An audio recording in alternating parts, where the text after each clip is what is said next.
Okay, it's 1 minute past 10 o'clock, so we may get started. If we get any other people joining, I'll just admit them throughout. My name is Lauren Kerrison. I'm the Work Health and Safety Facilitator for the Tasmanian Chamber of Commerce and Industry. This session is being recorded as well. We'll go on our YouTube for those that are missing out. So I'll now hand over to Stephen, who will be talking today about nutrition in the workplace. Thank you, Stephen. Hi everyone, my name's Steve Hodgkinson. As you can see from the screen, I'm an accredited practicing dietitian.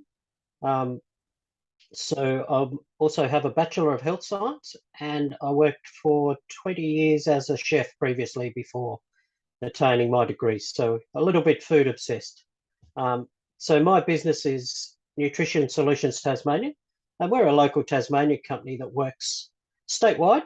And we generally work with businesses, but we also do work one-on-one with individuals. But the types of businesses we work with, we will deal with some quite large organisations, a number in the aged care workspace, so helping them to improve the quality of their food, but also in the corporate world as well. So we work with people or businesses that are such as, at the moment, we're going to do something similar to this about how food can impact the quality of their workers for a large construction company. But we work with all manner of businesses, large and small, to work with them for their needs. Another example is yesterday we were doing a film shoot. So we're recording a series of videos for people with disabilities to improve their nutrition and their cooking skills. So today's presentation is about good diets and how that's good for your business. And I guess healthy food is something we can all relate to. So first up, how important is nutrition for the work, for your employees? It's pretty valuable. As you can see, healthier workers are fitter, they're more aware and they're alert, but they're more resilient as well, so less likely to. And because we spend such a large amount of time at work, it can be really difficult. Sometimes work is really such a big focus. And if we're not eating well, then that can really impact on our work. And that's what we're sort of looking at today. So the workplace, we can be really influential with our workplace and our employees. Once we used to think, oh, once the people clock off, that's it, they're done. But if we can make just a small impact on the way people are eating, we help our workforce, but not only that, we're helping our community in the broader sense. So here are some facts. So health employees, they're people that are eating well, good quality food, and we'll talk about that a bit further on. But they're also exercising more, and they're also productive. They're more productive because their concentration's better. They can manage their fatigue, but their mental health concerns are usually less than that of the other less healthy workers. And if you look at the second point there, so unhealthy workers are more likely to have more absence at work. And some of these facts and figures, it's based out of the US, but a lot of these things can translate to the Australian workplace too. So the thing about unhealthy workers is that they tend to have more chronic disease. So it also depends on your workforce, but the more chronic disease can lead to, early retirement for people. But even in younger people, we're just more susceptible to common colds and other viruses and just generally being unwell. But also our emotional well-being, and this thing has been really highlighted, our emotional well-being, and that's things like family concerns, people with social problems, or housing stress, that can really impact on a person, and the way they perform at work. A 10% drop in work performance is quite a bit. But lastly, what's really interesting too is that those organisations that don't look after the health and wellness of their employees are more likely to lose talent in the next 12 months. And that's a pretty staggering thing. Like I was saying before, that once we used to think of these things as being out of the realm of the employer's duty of care as such. But if you're not looking after your workers and they leave, you have to spend more money training them, which is, it's quite a big impost on the business if people aren't happy and they're leaving. So I guess, what are the benefits of healthy employees? Well, like we've already said, you know, they're sick less, they're more able to be active, and their performance is better within the workplace. But if you think of workers' compensation, you know, like they're going to be alert and they're stronger, and they're less likely to have those injuries, or, you know, from a lapse of concentration or in that environment. But even in the fact of, if you've just have office workers and they're spending more time in the, you know, in that office environment, and they're not eating well, you know, their posture and the way they're interacting in the workplace can really impact on that. But chronic disease in the longer term, as people age, is a particularly important factor. By reducing that, then people are so much able to do the things that they've always wanted to do. So how can food impact that? So diet is pretty important, and I think we all understand the impact that diet can have. You know, like if for example, if you're really run down and you're fatigued, just a simple thing like cold sores, you know, they can turn up just because you're tired. You know, they're latent in your system and they build up. So, and that's a pretty good example of that. There's no diet out there. There's no perfect diet. There's nothing going to get you through. But what it does is it makes sure that you're at your best. And for the people that I see in the community that are one-on-one, quite often they might have a lot of chronic disease. You know, they might have trouble with their heart. They'll have diabetes at the same time, and they're suffering from chronic pain. Those are those things. If they're eating well, it's not going to fix all of those things. But what's it going to do? It's going to make them their best. You know, their body is able to respond the best that it can. So if your immune system and your diet is good, that can really influence the way you recover from illness and injury, as well as prevention. So I guess now, if we just talk about all of the different nutrients and things, how that's going to help from a diet perspective, and you might have heard of a few of these, or most of them, I hope. And we'll just sort of cover briefly what they are and how they can be helpful. And towards the end, so we'll cover these, and towards the end, we'll come back to thinking about how we can influence these factors in the workplace for your employees. So beta carotene is pretty common one, and you think about it as those orange things, so carrots. You know, we all know carrots are good for your night vision. And why is that? Because it's vitamin A. So coming back to, you know, we always heard that as a kid. Well, I did. But those are orange vegetables, really, it works as an antioxidant, and the body turns that into vitamin A, which, you know, it does a lot of things. But our immune system and our skin and vision are the key factors for that. So, and if you look there at the sources, is sweet potatoes and carrots, and, you know, leafy greens. Leafy greens come up quite a bit in terms of vegetables and the vitamin content. So the next ones we look at are vitamin C and E. And if we look back, you know, in time, and I think it was the Captain Cook and all of his team had scurvy because they didn't have any vitamin C in their diet. And if you think about the effects of scurvy, it's pretty rare in Australia nowadays. Although I have seen one person in the last couple of years that had pretty much scurvy. They had a vitamin C deficiency, and their diet was poor, I've got to say. And it can be fixed pretty readily, but vitamin C comes from basically from your vegetables and those citrus foods. So scurvy is those people will have trouble with their wounds won't heal, lips and gums are bleeding. They're the sorts of things. So if we're deficient in these things in our body, or even the stores are low, can be quite detrimental to our health. But basically, vitamin C and E are antioxidants, and they help to destroy those free radicals in the body. And they just support our natural immune response. So you can see there's a few different foods that impact on that. So the next one is zinc. And this is not something you probably hear of much, but we don't actually store zinc in the body as such.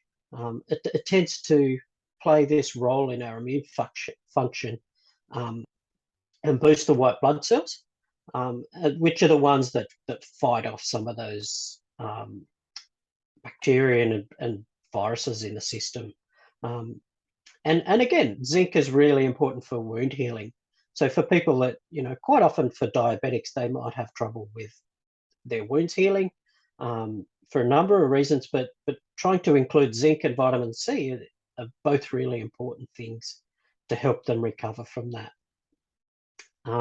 So the next one is vitamin D. Now, food, really, we do have a list of foods here, but if you notice the term here that says fortified cereals down the bottom, and milk and eggs and oily fish, they're the ones that have been fortified. So we've actually added the vitamin D or the precursor to vitamin D into those foods to help our bodies support that, but generally only from the sun. And there's a huge amount for the immune system that the vitamin D will do, but some of the effects we're not really that well known so far. So it's quite interesting that I think the research hasn't quite caught up yet. But generally, vitamin D in Tasmania, I think about 50% of people that live in Tasmania will have low vitamin D.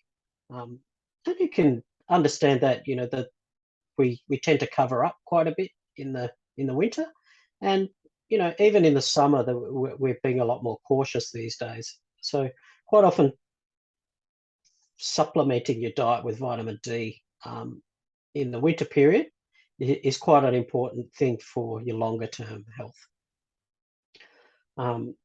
So next, speaking of supplementing, so a lot of people will go out and take vitamins because they might take them for stress, or they'll take them for this or that particular reasons to fight off things. So vitamin C, high doses of vitamin C have been quite popular. And a lot of these products and techniques are on the internet. And there's a wealth of information on the internet, like a huge amount of information. Some of it's true. But the really difficult thing is finding out what's true. And that's that expert advice. Because some of this stuff, I will actually look at it and go, oh, that seems right. But I have a bit better knowledge. And then when I look at it a bit closer, I go, oh, hang on, no. Because it's the pseudoscience. But generally, if people are eating a good range of their fruit and vegetables, so come back to those leafy greens and think of those vitamins that we've listed so far, they're all plant foods. So they're all vegetables and fruits. And really the majority of our nutrients and vitamins will come from those plant-based foods. So such an excellent source. And if you're getting that wide variety, then there isn't really any need to take a supplement. Sometimes, perhaps, if you've got a known deficiency, iron is a really good example, we can test for that and check, then yes, it's important to supplement. But really, for most people, unless they've got a very specific thing they need to be doing, or a specific deficiency, then they don't really need to be supplementing. Or if you feel that the people feel that they need to supplement, then get in touch with a health professional. That's probably the most important, to guide you the right way. And I'll talk about that in the next couple of slides, actually, a good example of people supplementing without that advice. So mental health. This is a really big topic in the last couple of years, and I think COVID-19 has really highlighted people's mental health and the importance of social interaction and eating well, by people being together and understanding. And eating together can make a huge difference to the way we interact. I think a good example of this is some of the work that I might do in aged care is that the people that tend to eat alone in their rooms, that they choose to isolate themselves from others, they don't tend to do as well nutritionally as the people that go out and partake in the social activities and those benefits. But if you've got a poor diet, you feel tired and low and you're just not really interested in much. So the foods that you turn to are the ones of those comfort foods. So you think about those ones you really, in that winter, or, you know, the fatty foods, the ones that make us feel really nice. They're the foods we go to. But what that also does in turn is make us feel worse about ourselves and how we physically feel, but also mentally. And the reason for this is that a person's gut health. So our gut health contributes quite a bit. And years ago, you know, we used to think about food that had no link at all, but there's actually a thing, and we call it the gut-brain axis, basically, and it's how the food in your diet impacts on your mental health. So for most of us, we know about probiotics. Most people will have heard of a probiotic as a tablet that you take, or a capsule. But probiotics, basically, they're the different bacteria that live in our gut. And so those foods that we eat can impact what bacteria is in our gut. So if we have a lot of fatty food and sugary food, the really good bacteria aren't there to communicate with our brain and release that dopamine that makes us feel good and happy. So the impact there is when we eat certain foods, and let's say we've eaten some asparagus, it's really tasty and nice, and that's the fibers, and we've had that with some lentils or beans or something like that, and those particular fibers in that are what we call prebiotics. So the prebiotics is the food that feeds the probiotics, so they're a bit further down in the gut. So those prebiotics, some of our body has a bit of trouble digesting that. So, and the more of those we eat, the more of these bacteria we have in our gut to help break that down. So that probiotic effect is when the probiotic bacteria in our gut are breaking down, say, our lentils and beans and our asparagus, they release these byproducts, and they're called short-chain fatty acids. And these short-chain fatty acids go on to communicate with the brain backwards and forth. So quite a powerful thing. And that's kind of how that link with mental health. So there's certain foods as well that help as well. So omega-3, the fatty acids, so they're the fatty fish like salmon and mackerel and sardines that are also help with that brain function, and they've got parts within the brain that helps form those connections in the brain. But most importantly, what the omega-3s do is they reduce inflammation in the body. So these are really important for not just for mental health, but super important for just general good health. Now the other foods are the B vitamins. So again, if you look at the picture of the food here, these are a lot of those foods, but leafy greens again comes up, and legumes and the whole grains that haven't been too refined. So if you think of a wheat grain, normally would basically we grind that up and we take all of the good fibers off it, and it becomes the white powder. So we've lost some of those effective sources of fiber in the diet. But the B vitamins, so this is a really interesting one. So I had a client early in the year. I actually had two this year, which is unusual, who'd been taking a B vitamin for years, so vitamin B6, as a stress, to help him deal with stress. And for this person, it was unusual, but the doctor had tested some of these vitamin levels, and for somebody's B6 levels, normally the highest amount is around 250. For this particular person, his levels were around 12 or 1400, so they were just basically off the chart. And so we were talking about any supplements that we had taken. He said, "Oh yeah, I've been taking the stress one for years and years." And so, a lot of us think that taking a vitamin is generally pretty healthy, but our bodies do respond to them, and they can build up.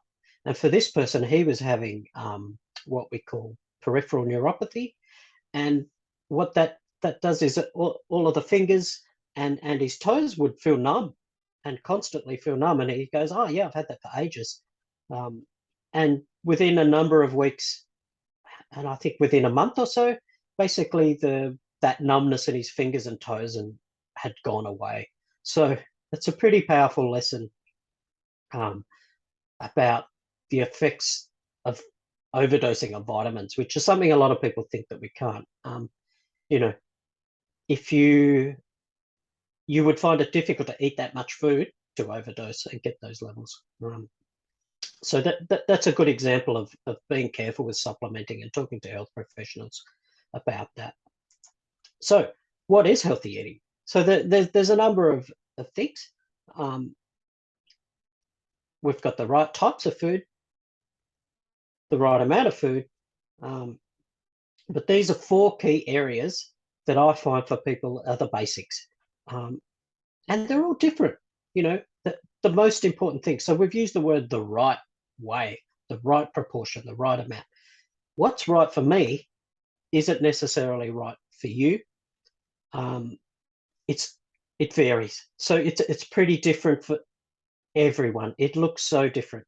And, there's a number of diets out there, and I like to use keto as an example that's quite different from the way the rest of us or other people would eat. The keto diet, I don't think that'll work for me. But for some people that I see, some of my clients, it works amazingly. They do really well. But it's not right for me. And I think as my role as a dietitian too is to work with people to find what's right for them, because it's not necessarily right for everyone. So finding what's right, the right type of food for you, the right amount of food for you, the right proportions of food for you, and the right way of eating. So we'll just go through and we'll cover some of that in a bit more detail. So the right type of food, and the one thing that we often hear about diets is they're very specific, about proteins and nutrients, and they're very nutrient focused, or there's all of these amazing diets, and everyone knows someone that's done a diet that's been incredible. But, at the end of the day, quite often, none of the people have tried the Australian Guide to Healthy Eating, it's pretty boring, let's face it. It's eat 5 serves of veggies and have our meat and some dairy, and, it's not that exciting. Whereas some of the other diets are out there, they've got there's these nutrients, and, I stopped drinking wine and I did all of this, and I cut all the crap out of my diet. But at the end of the day, for those people, if you think about that, they've cut the junk out and they're back to fresh fruit and veggies. And essentially, that's what the Australian Guide to Healthy Eating is about. It's eating the right type of food for your body and for your health. And we all eat a bit of junk here and there. That's that's not the issue. It's how often you do these things. If you're doing it every day, then that's something that really needs to be looked at. But if you have a bit here and there, well, it's not much of a big deal. So this particular picture of a plate here it's basically the same as the old food pyramid that a lot of us would know. We start with the building blocks, and we come up to some of those things that we need less of. But you can see the plate there is divided into pizza-like slices, which is kind of ironic, I think. So what's the right amount of food? It varies for everyone. Like I see a lot of people, some people just have 3 meals a day and they're happy. For me, I'm a bit of a snacker, you know. I like to have my 3 meals and I like to have a little bit of a meal, like a little bit of a snack in between. It just varies and it depends what you're doing, you know. Like you think about kids, they're pretty busy, you know. They've got a lot on, they've got a lot of growth, so they probably need to be snacking. But the one important thing, I guess, out of this is not skipping meals. If you're eating 3 meals a day, that's really promoting you eating on a more even keel. So for people that say, a lot of people don't like breakfast, and there's even a term for that now called time restricted eating or fasting. Again, that's got its own benefits, but it's how you do that. And what the research points to is skipping breakfast or fasting in that first part of the day and eating later in the day is a lot poorer for your health than it actually is eating earlier in the day. So if you're fasting, you're probably better to do it late in the day and eat earlier in the day. But again, coming back to the basics is the 3 meals a day keeps us on a more even keel, and our blood sugars tend to be a little more even. And you're less likely to snack on those things that you shouldn't, you know. Like if you've skipped a meal and you might get home from work because you've been busy, then you kind of eat anything that's there in front of you. So that's the idea of having that style of eating. So the right proportions, the way I tend to tell people, so if you look at our picture of a plate here, half of that is pretty much our fruit and veggies. And then up in the top right-hand corner is our protein foods. I think there's some tofu there, some legumes, some chicken, yogurt, fish. They're the sorts of foods. So that's about a quarter of our plate.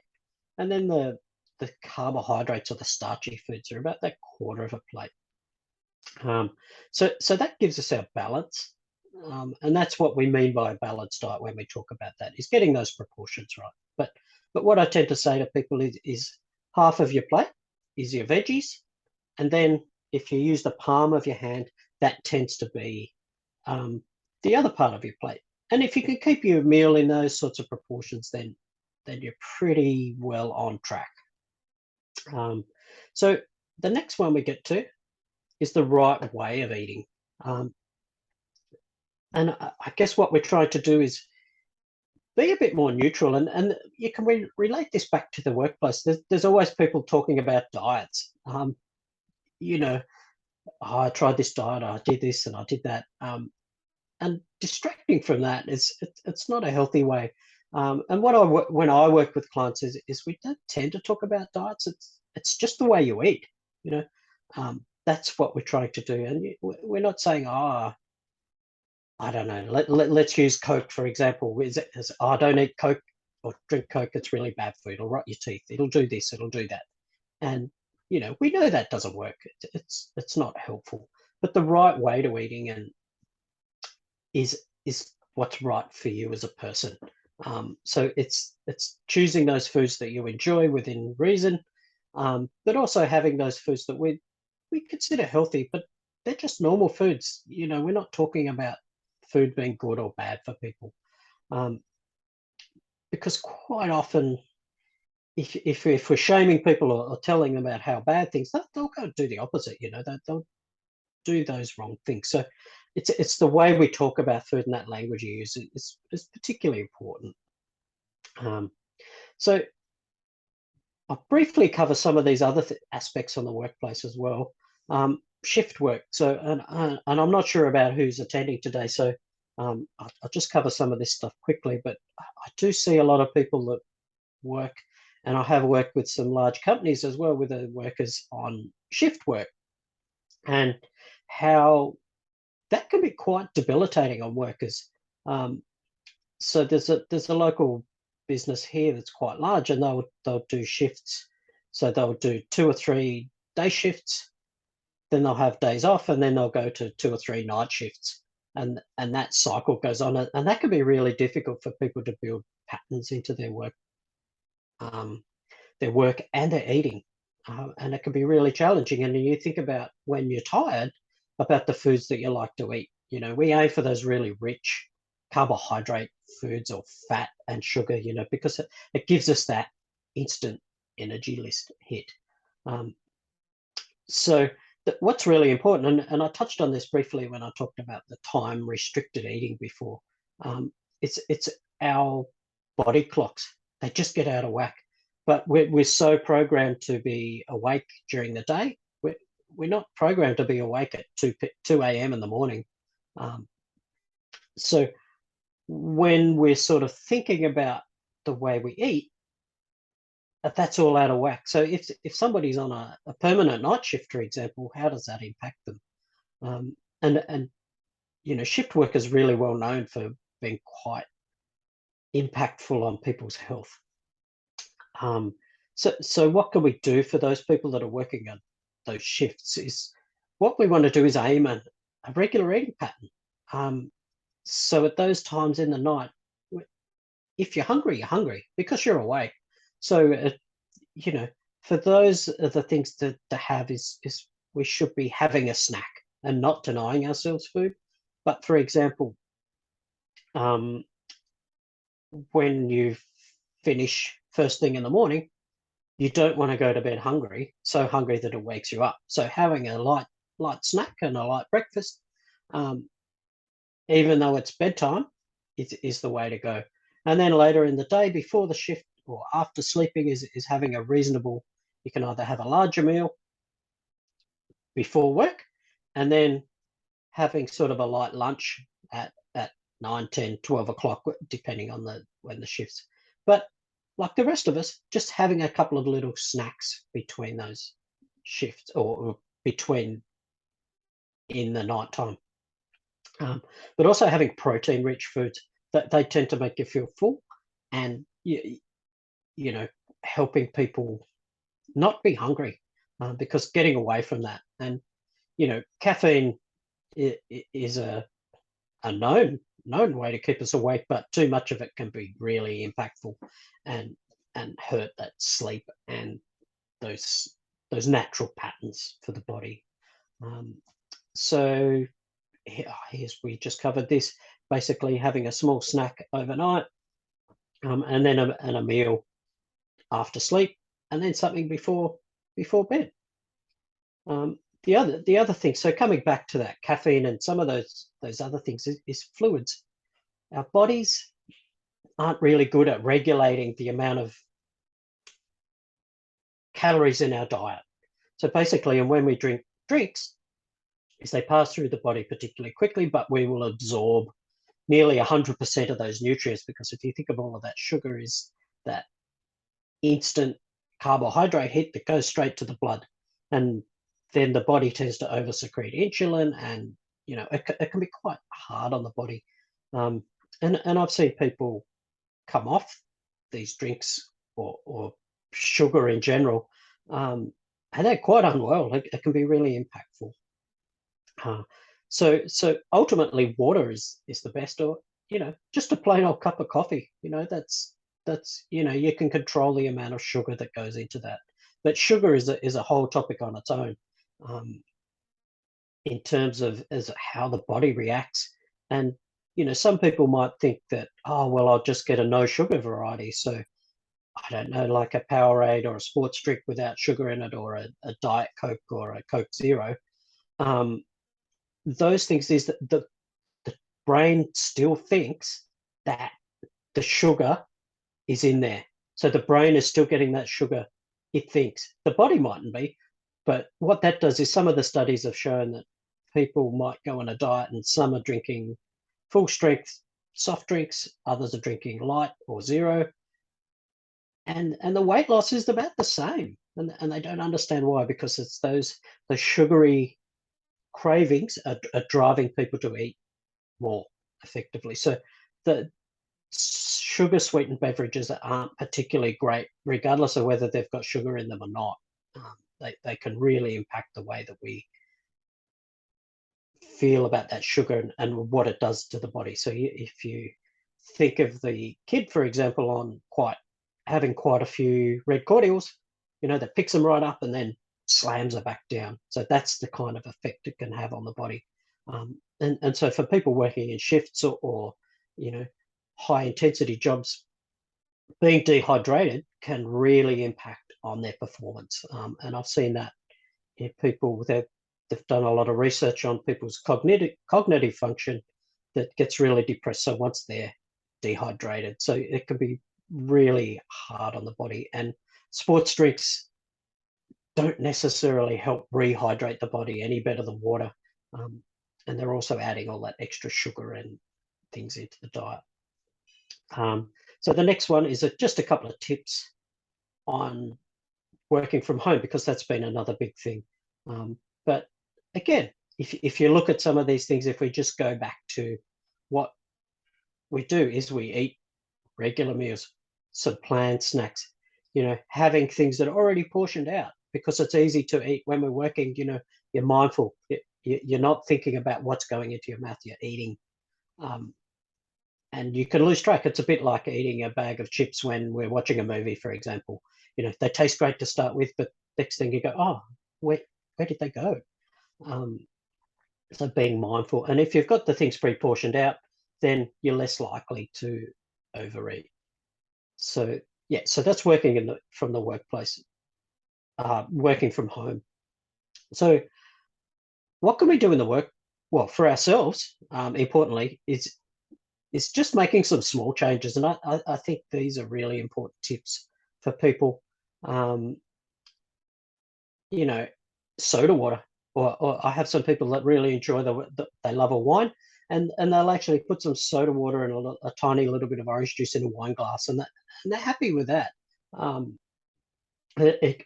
But any small thing can be really helpful to make those changes, and one thing at a time, because a lot of the time that we'll start something and then we don't get it, and then you just give up and go, oh, it's all too hard. But coming back to it and trying again, that's the really important, and not taking on too much at once. That's the key. So the next one, this one on meal preparation, is really important, and especially with shift work, but for any job, quite often you'll hear, oh, I don't have time. Oh, no. But you can be using some little things, overnight. You might be cooking dinner, just cook an extra serve, and you might be able to put that in a container to take to work. Using little things, some people, you might have a microwave at work, and there's, not all food from the supermarket that isn't fresh is bad for you. You can be buying things like a little bag of steam fresh veggies. It's a good lunch to take at work, or you can get a small containers of rice that go in the microwave. They're very little other ingredients. You can have those things. If we can make our life easy, then that's what we're after. So this is the pre-prepared food.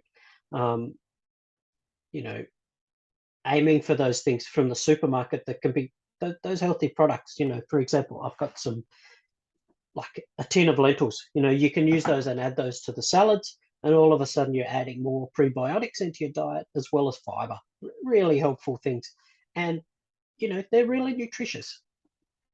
So they can be quite helpful. Or if you're having takeaways, say having an Asian style food, generally, they have quite a few veggies and things in them. So that's quite helpful for people. So ultimately, is how can you make these things better for your workplace?